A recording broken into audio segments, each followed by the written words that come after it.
Si toi aussi, tu possèdes un téléphone, comme la plupart des habitants de la planète, alors tu es potentiellement une cible pour des cyberattaquants. De quoi il s'agit? Il s'agit simplement de personnes qui, grâce à de l'informatique, peuvent s'introduire dans ton téléphone et complètement bousiller ta vie. Voir tout ce que tu caches, tes vidéos, tes messages et tout ce que tu peux avoir de plus confidentiel et décider de s'en servir contre toi.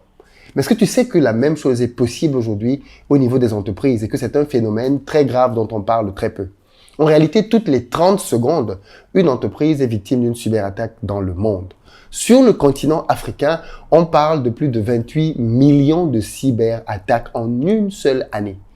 Le problème avec ça, c'est qu'il n'y a pas assez de ressources en face pour pouvoir pallier à toutes ces demandes. Et aujourd'hui, je vais discuter avec un expert en cybersécurité qui va nous expliquer pourquoi il y a là-dedans un marché inouï vers lequel beaucoup d'Africains devraient se lancer. Et comme on va le voir avec lui, il n'y a pas besoin de base technique pour pouvoir comprendre comment ça marche et devenir soi-même une solution. Écoutez l'interview jusqu'à la fin parce qu'il va tout nous expliquer. Comment marche le domaine de la cybersécurité, qui sont les attaquants, qui sont ceux-là qui peuvent trouver des opportunités derrière, et puis surtout comment est-ce que toi, à ton niveau, si ça t'intéresse, tu peux devenir quelqu'un qui va travailler là-dedans. C'est vraiment un monde vaste dans lequel il y a beaucoup de choses à faire. Interview très instructive, on va droit au but, on répond directement aux questions pour que chacun d'entre nous soit édifié.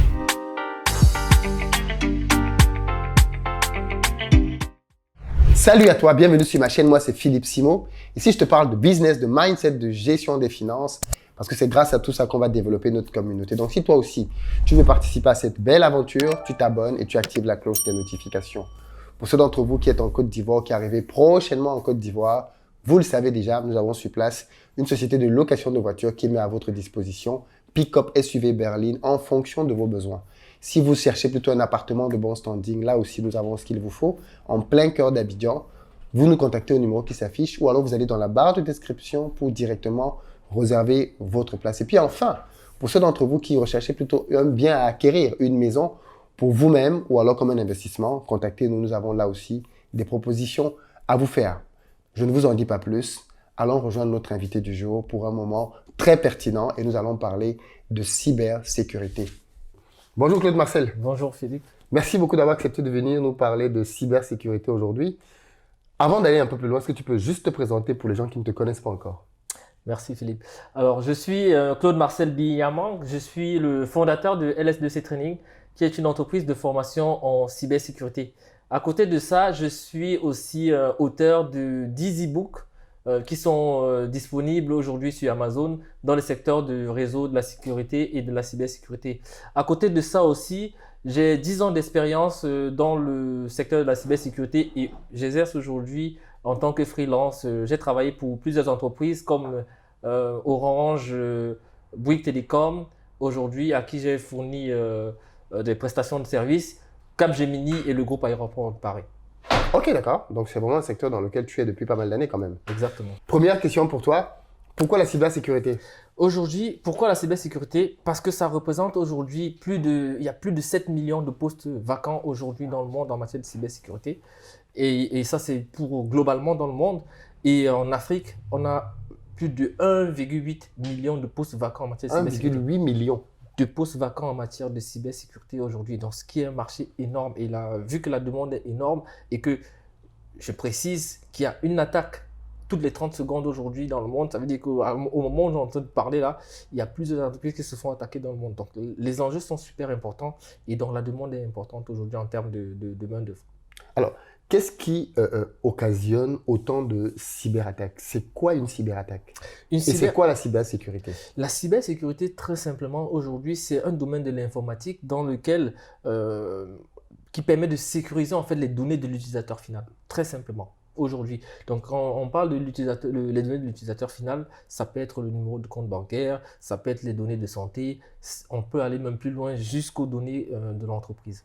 Alors, ça veut donc dire que dans la cybersécurité, on a deux volets.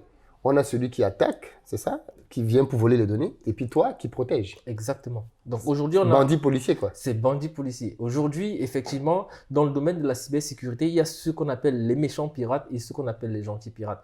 Donc, très simplement, les méchants, on les appelle dans le langage technique de la cybersécurité le black hat et les gentils white hat. Donc, les whites sont toujours les bons Et les blacks sont toujours les mauvais. Voilà, ceux qui conçoivent les choses, généralement, c'est celui qui écrit l'histoire, Bien sûr. celui qui gagne le combat, qui écrit Qui l'histoire. écrit l'histoire. Ok, C'est d'accord. exactement ça. Ok, d'accord.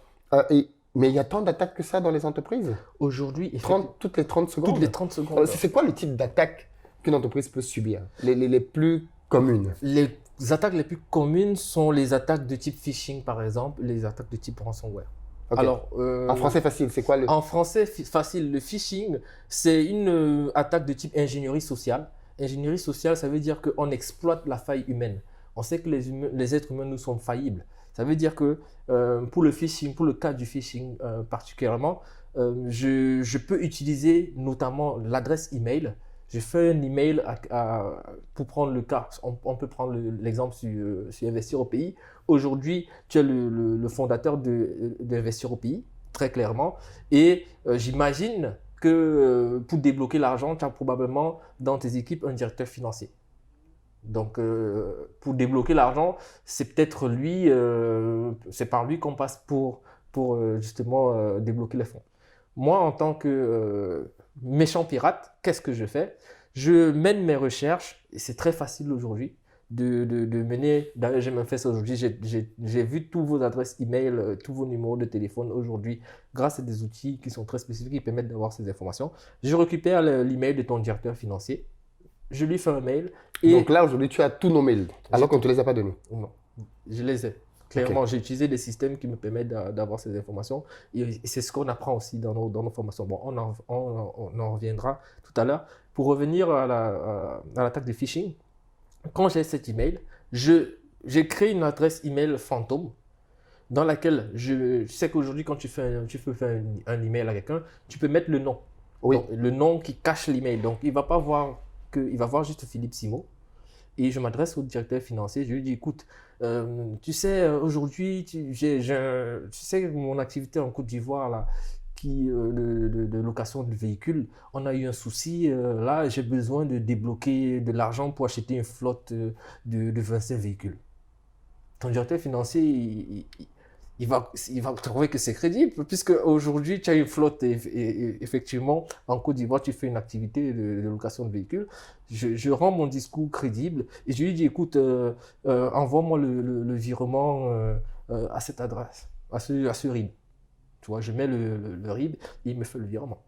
C'est incroyable parce que ça me rappelle la vidéo que j'ai faite sur Hushpuppi, qui est aujourd'hui reconnu comme étant le plus grand cyberattaquant du monde de tous les temps, qui a gagné des fortunes incroyables grâce à des techniques comme celles que tu viens de décrire. Parce qu'en fait, dans la vidéo que j'ai fait pas mal de recherches quand même sur Hushpuppi, et on explique par exemple qu'il est parvenu à voler près de $1 million à un grand cabinet d'avocats aux États-Unis grâce à ce système. Oui, phishing. C'est-à-dire que eux, ils ont un système dans lequel ils parviennent à, quand ils ont un mail, eux, ils parviennent à se greffer sur ce mail-là pour lire simplement ce qui tombe dans ce mail. C'est-à-dire qu'ils viennent et ils ont d'abord une phase d'observation qui peut durer 1 mois, pendant laquelle ils lisent tous les mails que la personne reçoit et tous les mails que la personne envoie. Tout à fait. Ça leur permet de voir le style, comme tu dis. Ils s'approprient le style, le phrasé, le jargon, Exactement. les expressions de la personne parce que pour écrire comme lui, mais surtout ils comprennent comment fonctionne l'entreprise. Qui dit à qui de payer? Exactement, c'est clairement Qui a quelle autorisation? Et c'est ce qu'il a fait avec ce grand cabinet-là. C'est-à-dire quand il a fini de décrypter le système, il y avait un nouveau client qui venait d'entrer dans la boîte, un nouveau client. Et tu sais, quand c'est un ancien client, l'ancien client, on a déjà ses coordonnées bancaires. Tout à fait. Donc lui, il attend un nouveau client. Quand ils ont eu un nouveau client, au moment où il fallait que ce nouveau client-là paye, donc il est entré dans les mails de l'entreprise et il a dit, il a écrit maintenant pour dire, voilà, vous payez à tel mail. Juste à ce moment-là. Voilà. Et le client a payé dessus. Oui. Boum, et il a disparu avec l'argent. C'est comme ça. C'est comme ça. En fait, le phishing, c'est l'ingénierie sociale et ça marche beaucoup à la confiance.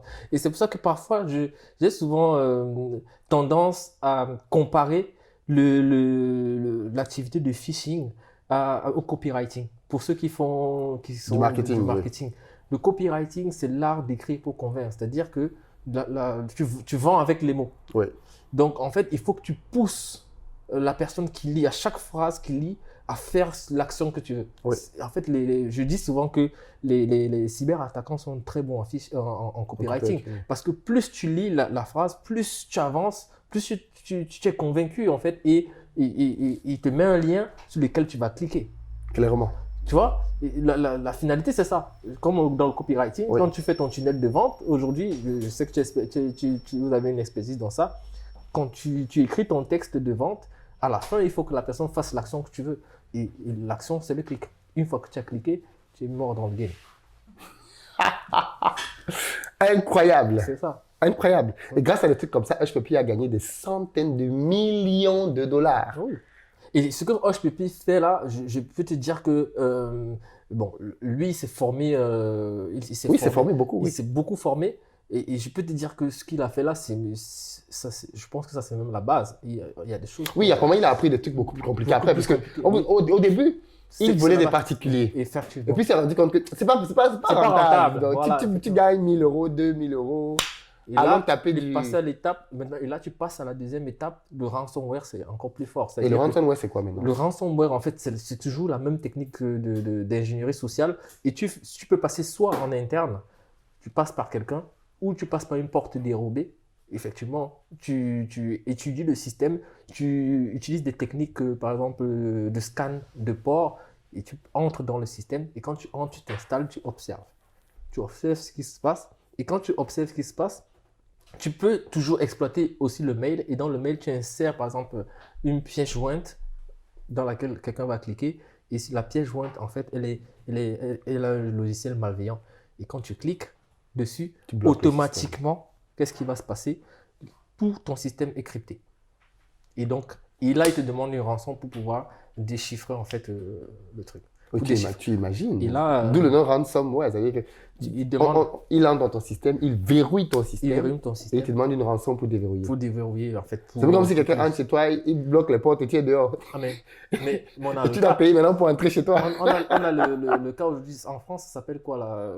Les squatteurs. Oui, en fait, c'est ça en fait. Ouais. C'est les gars qui squattent, ils entrent chez toi. En fait, aujourd'hui, tu n'entres plus. C'est maintenant le chez lui. C'est toi qui dois négocier pour entrer dans ta maison. Donc, si on peut faire une analogie, si on peut faire une analogie, le squatteur et ransomware, c'est un peu la même chose, quoi. Et donc, toi, et ce que j'ai aussi appris, c'est que il y a une certaine honte pour les entreprises d'en parler. C'est-à-dire que quand une entreprise est victime d'une cyberattaque, c'est pour ça qu'en Afrique, il y a de plus en plus de cyberattaques parce que les entreprises sont démunies. Déjà qu'en Afrique, on n'est pas souvent les premiers en termes de technologie. Ça, c'est clair. Et en plus, il y a une honte à en parler parce que si tu viens dire devant la place publique, moi, je m'appelle, je sais pas moi, Orange. Oui. Et je viens dire devant tout le monde que j'ai été cyberattaqué, c'est grave. C'est mes clients qui comptent sur mon réseau, ainsi de suite. Je veux dire, il y a une honte parce que ça peut faire peur à tes clients. Non seulement ça fait peur, mais tu perds en crédibilité auprès des clients et tu peux perdre des partenaires et tu perds beaucoup d'argent. Parce que tout le monde va te fuir. Oui. Ça veut dire qu'aujourd'hui, personne ne va se sentir en sécurité d'avoir ces données qui peuvent être diffusées, qui peuvent être non seulement récupérées dans ton entreprise et qui peuvent être diffusées. Mais c'est ce qu'on a vu, par exemple, même dans les hôtels, avec Hillary Clinton. Tu imagines Bill Clinton. Même avec, oui. Voilà. En fait, tout ça, ce sont des cyberattaques. On a dit que la Russie avait influencé l'élection aux États-Unis grâce à des cyberattaquants. On est parvenu à retrouver les mails d'Hillary Clinton. En fait, les gars, ils te retrouvent quasiment tout aujourd'hui. C'est clair. Et quand tu as une personnalité qui est haute, bah, bien évidemment, tu as des mails sensibles, tu as des infos que tu communiques par mail. Et on peut retrouver ça 10 ans après, 5 ans après. Et boum, on s'en sort. Et sans compter, tout ça, sans compter, en fait, c'est pour ça que je dis c'est super important. Tu es chef d'entreprise et moi, je le fais très régulièrement.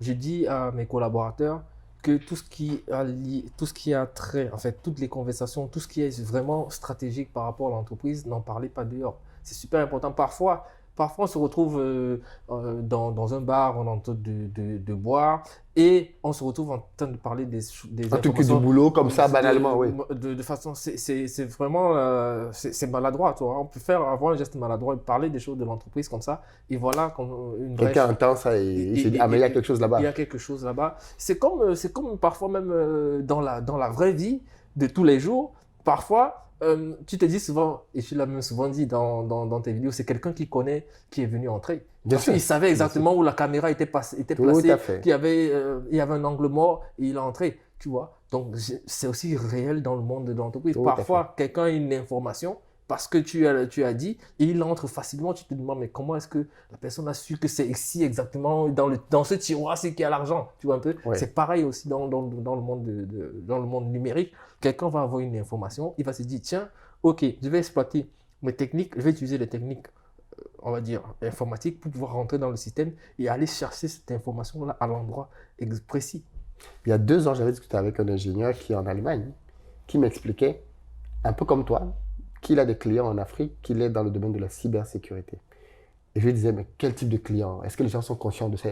Et c'est lui qui avait commencé à attirer mon attention sur le fait qu'il y a une omerta dessus. Les gens se font beaucoup attaquer en Afrique, mais personne n'en parle. Donc du coup, quand ils trouvent quelqu'un qui peut les aider, ils essaient de trouver un accord avec lui dans toute la confidentialité. Il me dit, par exemple, lui, parmi ses clients, il a beaucoup d'hôtels.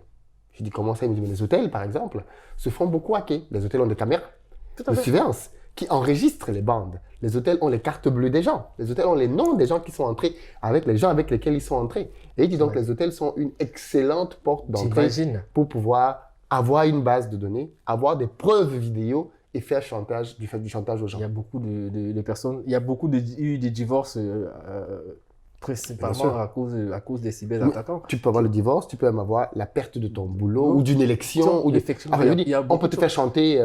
Pour tout. Effectivement, oui. Rien que sur la base. Oui. C'est pas pour rien que, par exemple, en France, il y a certains métiers où on te dit que il faut absolument que tu sois de nationalité française pour pouvoir avoir accès à des données qui sont secret défense. C'est pour l'une de ces raisons-là. Moi, par exemple, il y a eu des opportunités de métiers ou bien de missions que je n'ai pas pu faire en tant que freelance parce que, en fait, les données sont tellement sensibles que voilà, il fallait quelqu'un qui soit de nationalité française pour pouvoir déjà, et même ça, c'est pas garanti, il faut vraiment sensibiliser au maximum, en fait, les gens sur les enjeux de la cybersécurité. Parce que la faille aujourd'hui, hormis les aspects purement techniques, on va dire le côté technique de la cybersécurité, le maillon faible aujourd'hui, ça reste l'humain. Oui, ouais, bien sûr, ça reste l'humain. Et je me suis rendu compte que, en fait, aujourd'hui, tout objet digital est une porte d'entrée au travers de laquelle on peut te faire mal. Une montre connectée est une porte d'entrée. Ton téléphone, une très grosse porte d'entrée. Ta box Internet. En fait, on peut... Tout ce qui, finalement, te relie au monde, tout ce qui est connecté, devient une porte d'accès. C'est clair. Aujourd'hui, quand tu parles de monde connecté, d'objets connectés, ça s'appelle, le langage technique, c'est IoT, Internet of Things, c'est l'Internet des objets. Avec la 5G, on va pouvoir, n'importe quel équipement peut avoir une adresse IP. À partir du moment où tu as une adresse IP, c'est fini. On peut te retrouver, grâce à ton adresse IP, on peut entrer dans le système. C'est-à-dire qu'on peut, il y aura même des frigos connectés. Ça veut dire avec la 5G, on peut connecter toute la maison. On peut connecter toute la maison. Avec la domotique, tu peux contrôler tu peux contrôler aujourd'hui les fermetures, les ouvertures et tout.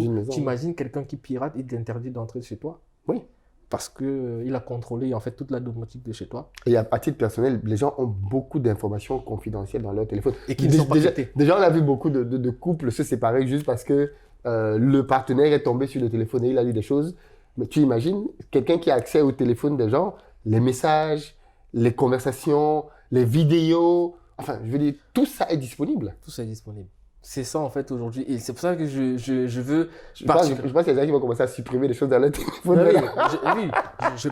Sincèrement, il y a beaucoup qui vont faire. Il y a aussi un système d'authentification parce qu'il faut aussi parler des méthodes qu'on peut utiliser. Il y a beaucoup de gens qui utilisent des mots de passe simples. Genre 1, 2, 3, 4 ou bien le 00 ou bien l'année de naissance. Il faut aujourd'hui utiliser des principes de double authentification ou voire triple authentification. C'est-à-dire ça existe aujourd'hui, hein, ce qu'on appelle les authentifications double facteur ou multifacteur. Oui. Donc, tu as d'abord le mot de passe et après derrière, soit tu en empruntes ou un deuxième code derrière que tu reçois pour entrer dans le système. Et ce que tu dis est totalement pertinent parce que je me rappelle même que jusqu'à présent, avec une de mes banques en France, quand je veux faire, et même au pays, même en Côte d'Ivoire et autres, parce que là je me rends compte que ça ne peut pas partout, quand je veux faire des virements d'une certaine somme ou alors quand je veux faire un virement à l'international, systématiquement, je reçois un appel. Systématiquement, ma conseillère m'appelle pour valider que c'est bien moi qui suis derrière cette demande. Et au début, ça m'embêtait. Arrêtez de me... Qui d'autre veux-tu que ce soit? C'est moi qui ai accès à l'espace, c'est moi qui ai fait le virement.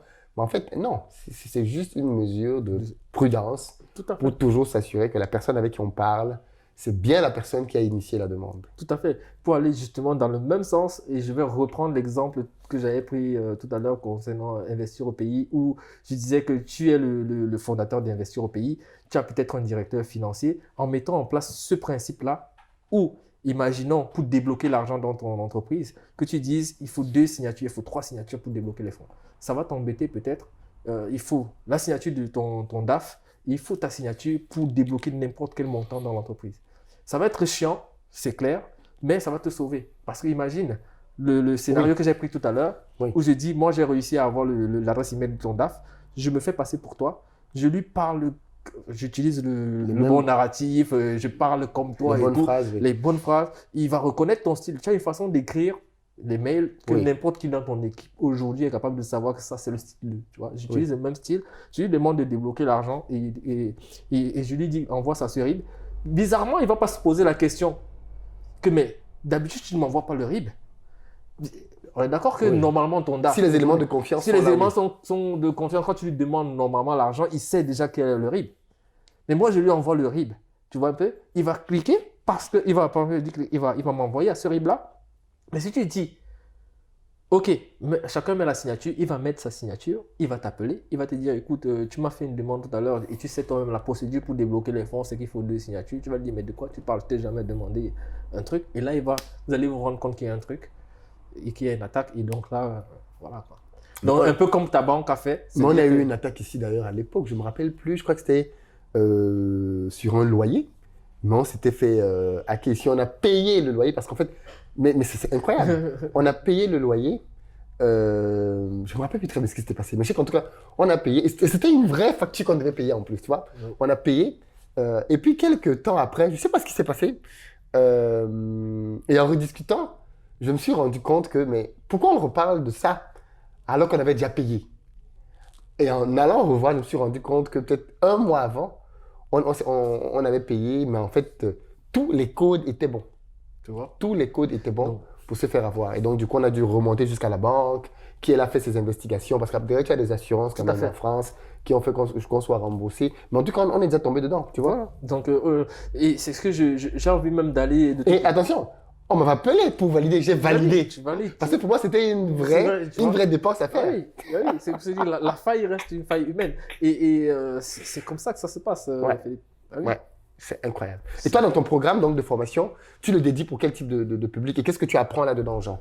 Aujourd'hui, donc, comme je t'ai dit que j'ai vécu le syndrome de l'imposteur, je ne sais pas si c'est quoi ça, oui? Le syndrome de l'imposteur que j'ai vécu, c'est que moi, j'ai terminé mes études en France. Je suis arrivé en France en 2009, j'ai terminé mes études en 2012 et j'ai intégré en fait ce qu'on appelle les sociétés de conseil.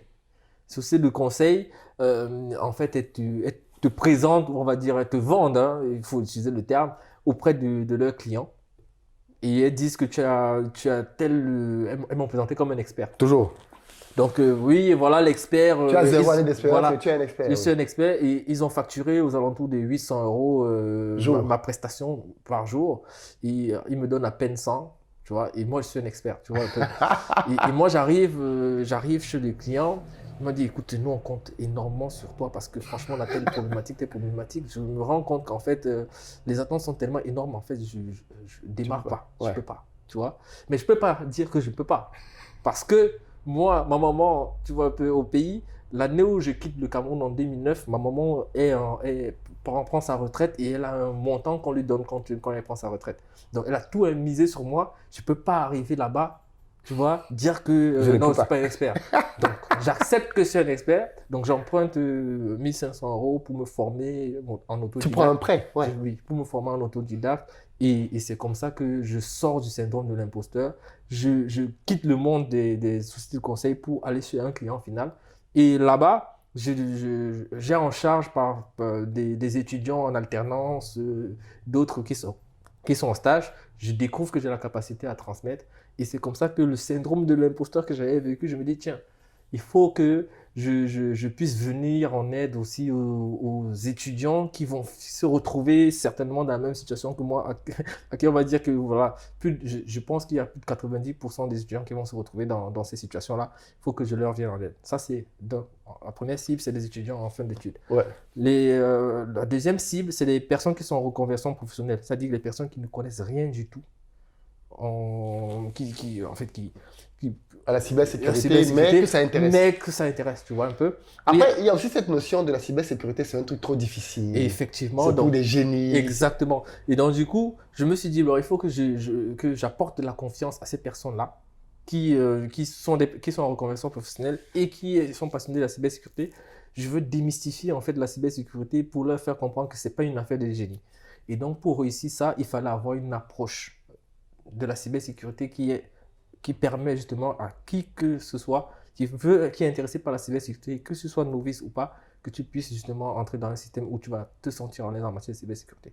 C'est comme ça que je conçois un système, parce que j'ai 10 ans d'expérience, je l'ai dit au début, dans le domaine de la cybersécurité, et j'ai constaté que la plupart des experts en cybersécurité, d'ailleurs ça a été mon cas, j'ai été bon en réseau, et tous les experts que je connais en cybersécurité sont excellents en réseau, en sécurité, avant même de parler de cybersécurité.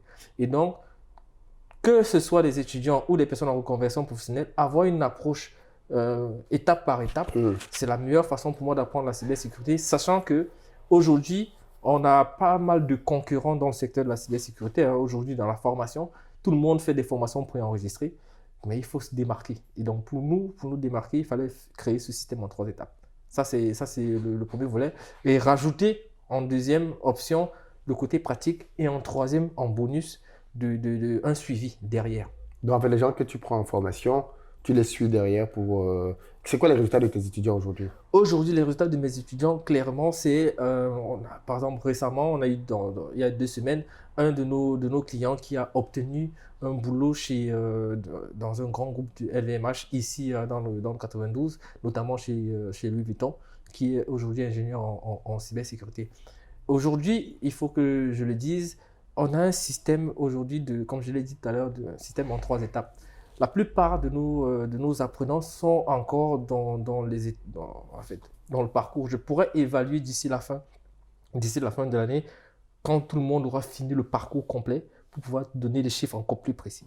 D'accord, mais en tout cas, aujourd'hui, tu as déjà des gens qui sortent et qui ont Exactement. Parce qu'il y a tellement de demandes que même la question, c'est aussi la certification. Est-ce que ta certification aujourd'hui est assez solide pour que les entreprises acceptent cette certification, ou alors tu as un moyen de contourner ça? Super, très bonne question. Aujourd'hui, ce qu'on fait, c'est que, comme je l'ai dit à l'entame de mon propos, on forme en 3 étapes. Et par exemple, pour l'étape réseau, on prépare les personnes aux certifications qui sont reconnues mondialement, notamment Cisco pour la partie réseau.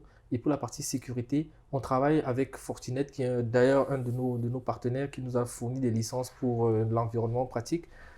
Pour pouvoir valider que quelqu'un chez nous est prêt, nous on a conçu nos propres certifications déjà avec le label LS2C Training. Et comment ça se passe? Quelqu'un qui prend la formation aujourd'hui, il suit une vidéo par section. Quand il finit, en fait, il est évalué avec un quiz. Et donc, pour chaque formation, à la fin, on calcule en fait de façon automatique avec un bon score. S'il obtient le score, il obtient le certificat LS2C Training se débloque automatiquement. Ce certificat-là, aujourd'hui, beaucoup commencent à le présenter en entreprise, comme quoi j'ai fait telle entreprise. Bon, notre certificat n'est pas encore vraiment reconnu, mais c'est la preuve que... C'est la base. C'est la base et la preuve que, du point de vue LS2C Training, nous, on est capable de dire, OK, quand tu as ce certificat LS2C Training, tu peux passer la certification qui est reconnue. Tu es prêt pour passer la certification qui est reconnue mondialement. Et c'est ça notre promesse aujourd'hui. C'est-à-dire quelqu'un qui prend la formation LS2C Training, il vous lui donnez les outils pour pouvoir réussir la certification. Et donc, quand il a déjà notre certification à nous, on considère qu'il est prêt pour passer. Après, maintenant, le passage d'examen, ce n'est plus à notre ressort. C'est celui qui se sent prêt à passer qui passe l'examen, la certification. Aujourd'hui, quand même, en termes de pourcentage de personnes qui ont déjà passé les examens chez nous, sur les 100 clients qu'on a, on a plus de 50% déjà qui ont passé les certifications, mais qui n'ont pas encore terminé le programme en 3 étapes. D'accord, ok. Donc, ils ont déjà passé la certification, mais ils sont encore dans le programme. Ils sont encore dans le programme en 3 étapes. Voilà. Excellent, excellent. Ok, d'accord, très bien. On est présent dans 12 pays aujourd'hui Où? pour donner. Il y a la France, forcément. En Europe, France, Belgique, Allemagne, Danemark. Et en Afrique, on est au Burkina, on est en Côte d'Ivoire, on est au Bénin, RDC, Cameroun. Et 50, plus de C'est des 30 pays dans lesquels tu as des étudiants, hein. effectivement. Donc, tous ces pays-là peuvent se connecter pour pouvoir réserver et suivre leur La formation. formation. Comment on fait pour prendre ta formation? Comment on fait pour prendre la formation? Aujourd'hui, on se connecte sur www.ls2c.com. On va mettre le lien dans la barre de On va mettre, description. voilà. Et on crée un compte, comme la création d'un compte sur n'importe quel site internet, comme sur Facebook, comme sur n'importe quel site. Tu crées ton compte et de là, tu peux payer en fait. Et là, tu as accès au système. J'imagine qu'il y a une période de gratuité, enfin une période. Oui, effectivement, il y a une période de gratuité. Tu fais bien de la poser. On a travaillé avec des avocats dessus. On est vraiment rigoureux. Et comme je sais que nous sommes sur une chaîne vraiment rigoureuse, c'est qu'aujourd'hui, quand tu payes la formation, tu as 14 jours pour te retraiter. Voilà. Ok, d'accord. Donc, si tu n'es pas satisfait, nous, on te rembourse Sans aucun automatiquement, problème. que ce Ok. soit par Orange Money, via notre système de paiement automatique, que ce soit par PayPal, voilà quoi, rapidement. Excellent, excellent. Ben écoute, je pense on a à peu près fait le tour. Moi, je retiens de ce que tu me dis que c'est un domaine qui est très porteur, qu'il y a beaucoup, beaucoup de boulot là-dedans qui sont vacants. Les rémunérations rémunèrent comment là-dedans? Très bonne question. En fait, il y a deux façons de... En fait, je vais prendre la rémunération sur deux volets, sur deux angles. On a la rémunération pour les salariés. On fait un focus sur les salariés. On est aux environs, pour un profil junior, minimum 45 000 euros par... 45 000 45 000 euros brut pour démarrer. pour démarrer. Ah, c'est super bien Parce payé. que la demande est tellement forte. Comme je te disais, tu as en moyenne 128 000 euros que tu vas payer si tu as une attaque aujourd'hui. Ah oui, donc 45 000 quand une entreprise a une attaque, c'est en le moyenne, minimum. C'est le minimum. 128 000. 45 000 euros, c'est rien, Ouais, c'est rien par rapport à ça. Donc, pour une entreprise, elles sont prêtes à mettre de l'argent, sachant qu'aujourd'hui, en matière de cybersécurité, on peut travailler de n'importe où. Mais bien sûr, tu es Voilà. freelance. Et maintenant, pour les freelances, le junior, profil junior, c'est minimum 500 euros par jour. Ça fait 11 000 à la fin du mois. Ça fait 11 000 à la fin du mois. 11 000, on est d'accord. Bon, si tu multiplies par 12, on est aux environs on est plus dans plus de 130 000 euros. C'est rien, si tu as une Par cyberattaque. rapport à une entreprise qui a 2-3 cyberattaques par an, on est d'accord. Aujourd'hui, Voilà. les gens peuvent acheter tes formations depuis l'Afrique. Tu as un système intégré qui permet de payer par Orange Money, ce genre de choses. Voilà. Aujourd'hui, super intéressant. Aujourd'hui, en fait, sur notre site internet, on peut payer par Orange Money. On est partenaire avec une entreprise qui est basée en Côte d'Ivoire qui s'appelle CNETP. Je leur fais un petit peu de publicité. Ouais, ça, c'est pas normal. Et... Il faut passer à la caisse, hein, les gars.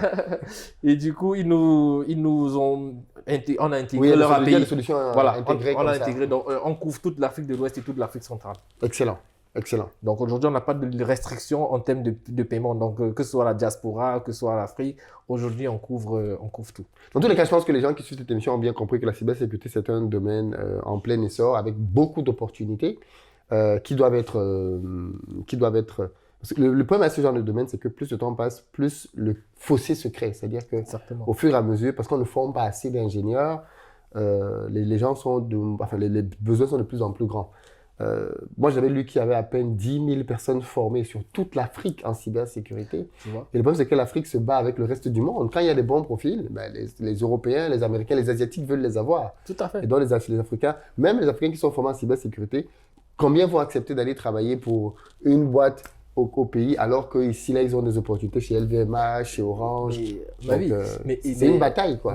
Non seulement c'est une bataille, mais il y a des solutions. Aujourd'hui, normalement, je pense que toutes les entreprises, récemment, je disais que je voulais même te poser la question de savoir si toi-même tu as au sein de ton entreprise un conseil en matière de cybersécurité Non.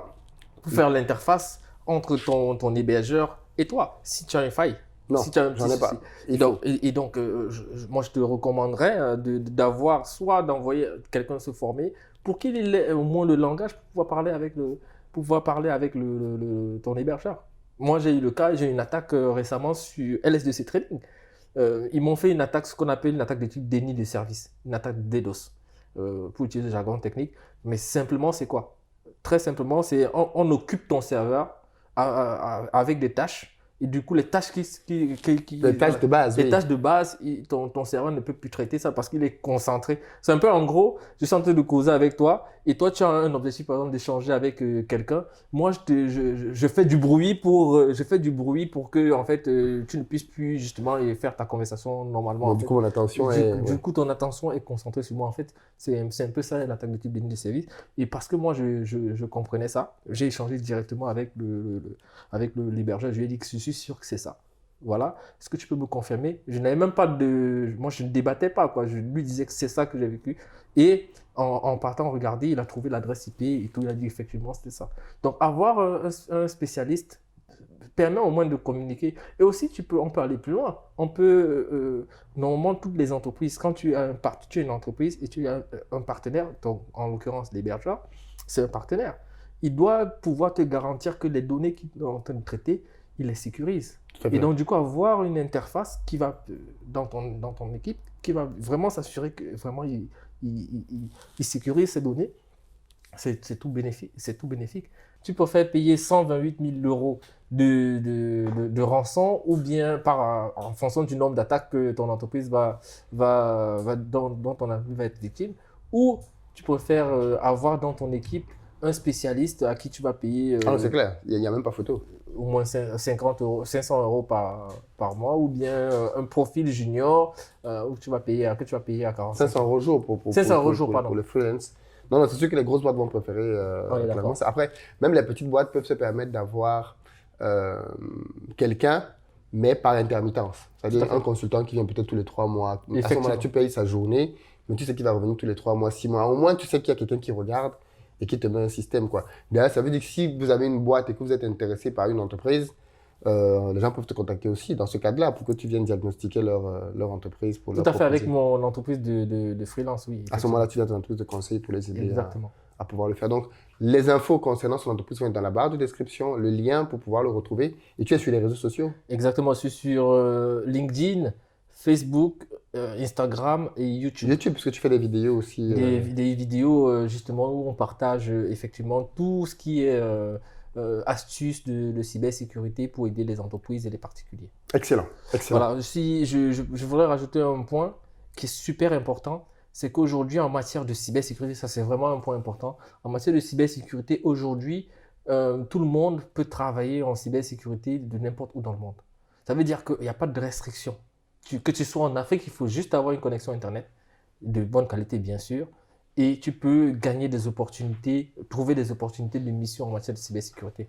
Et donc, nous, on accompagne tous nos clients aujourd'hui qui prennent la formation chez nous à pouvoir justement avoir des missions. des missions en matière de cybersécurité. D'ailleurs, ça rentre dans le cadre du suivi De la formation. de la formation. Donc, je dis souvent que nous, on ne vend pas la formation en cybersécurité. Je le dis souvent au commercial avec qui on travaille, que nous, on ne vend pas la formation en cybersécurité. Nous, on vend en fait la confiance parce qu'en fait, on va vous donner les compétences en 6 mois en matière de cybersécurité qui vont vous permettre de devenir des freelances qui vont gagner un gros cash. Qui dit gros cash dit forcément confiance, tu vois un peu. Et donc, Comme ça, tu vas établir ton réseau, quoi. tu vas établir ton réseau. Et d'ailleurs, comme nous sommes dans une chaîne business, tu le dis souvent, l'une des premières étapes pour pouvoir lancer son business, c'est de parfois démarrer en freelance. Et quand tu démarres en freelance, si tu as des projets personnels, tu peux justement, grâce à ce cash-là, gros cash que tu génères, pouvoir financer d'autres activités. C'est d'ailleurs mon cas. Avec mon entreprise de freelance, j'ai beaucoup suivi la chaîne Investir au pays. Je me suis lancé en freelance. J'ai généré beaucoup de cash. Et c'est l'entreprise de freelance qui m'a permis d'ouvrir LS2C Training. Excellent. Exactement. Excellent. Voilà. Vous voyez que ça marche les conseils qu'on donne ici, quand on les applique. Non, mais c'est très bien. Excellent, excellent. Et aujourd'hui, LS2C Trading Aujourd'hui, est lui-même un vivier qui un vivier qui me permet de générer un actif. D'ailleurs, j'ai 2 actifs avec LS2C Training, donc la formation et c'est LS2C Training qui est pour les livres, hein, qui est, on va dire, oui, la maison d'édition. qui est comme une maison d'édition pour la création des livres que j'ai mis à disposition aujourd'hui sur Facebook, Ah, c'est très bien. sur Amazon. Sur Amazon. Vous pouvez trouver sur Amazon aussi les Mais c'est quoi le nom sur Amazon? En fait, ils me recherchent juste Claude Marcel Billamant et ils trouvent tous mes livres directement. Très bien. Ok, oui, bien évidemment. Dès qu'on trouve ton profil, On a tous les livres. Donc, on peut vous trouver tes livres sur On peut trouver sur Amazon et même sur mon site internet directement. Et sur ton site internet aussi. Et sur ton site internet, vous pouvez voir les offres de formation qu'il propose. Ou alors, si vous avez besoin de ces prestations en tant qu'entreprise, là aussi, vous pouvez le contacter.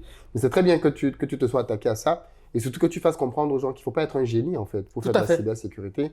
Malheureusement, les gens aiment bien mystifier des choses parce qu'elles sont techniques, qu'on veut les mystifier.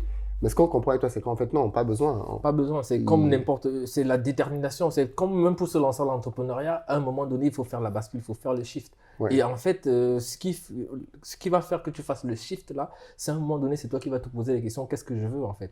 C'est la même question, qu'est-ce que je veux? Est-ce que je suis vraiment passionné par la cybersécurité? Que ce soit technique ou pas, j'aime ça. Alors, comment est-ce que je me lance? J'ai juste besoin de détermination et de la volonté d'apprendre. C'est tout. C'est tout ce qu'il faut pour démarrer. Et en plus de ça, il faut savoir, avec nous, il faut juste savoir faire une addition et une multiplication. À partir du moment où tu sais faire ça, pour nous, c'est bon, tu peux suivre notre formation. Merci beaucoup, Claude Marcel. Beaucoup de courage. Et j'espère qu'on te reverra prochainement pour parler de la croissance, peut-être aussi davantage de témoignages de tes élèves et des progrès de la cybersécurité sur le continent africain qui en a grandement besoin. Ce sera avec plaisir. Merci.